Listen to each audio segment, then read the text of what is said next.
okurejera hamunyishenzero wa Chinchizi East Candle Minister wa ICT na National Guidance Dr. Chris Baryemunsi nagira ngo irwaro rya Kambuga nariza kukuzubwa rikaharengo rwa Regional Referral ogunagira ngo umurimo gukozerwe no gugenda mpora wagerageranisa na government okwerukwenda no kwekuragana sango naza kwatanisa na government okongera mano mu kitongore cyakwatsere mpatane okurafyaho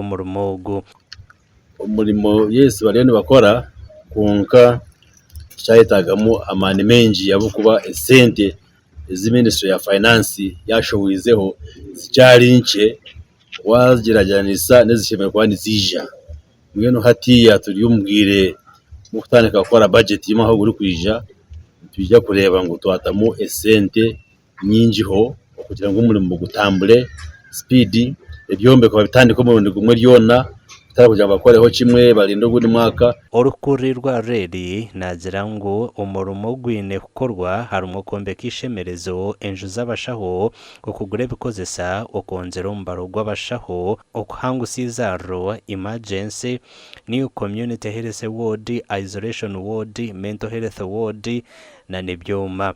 Once the money was received 3 billion which has worked on the theater and that building, and then they also allocated us 1 billion is financial which we are going to use for, so that is for mukuru w'irwa redi nayongeragira ngo kizibe kirya hirwaro obwa hate bitande biroho nibice ngo abarwire kubarukwe yongera bamwe bazahansi ebyo bikiryaho abaturo mu rukagwa Murambo mugombora ya Rutengo mu district ya Kanungu nibetumbwitwa ngo tubinirwaro ryo no mucanga cyabo ekene bagira ngo nibabona habwo kutambura ngendo ningwa okuza kushera obuhereza bwe byamagara tuzakatate kurugaha kuzakatate no mutwaro ha bodaboda okuza Rutenga nisiringi kanana kugena no garukani gumwene strike ngweno nigwariro buhereza nabwe buturi hari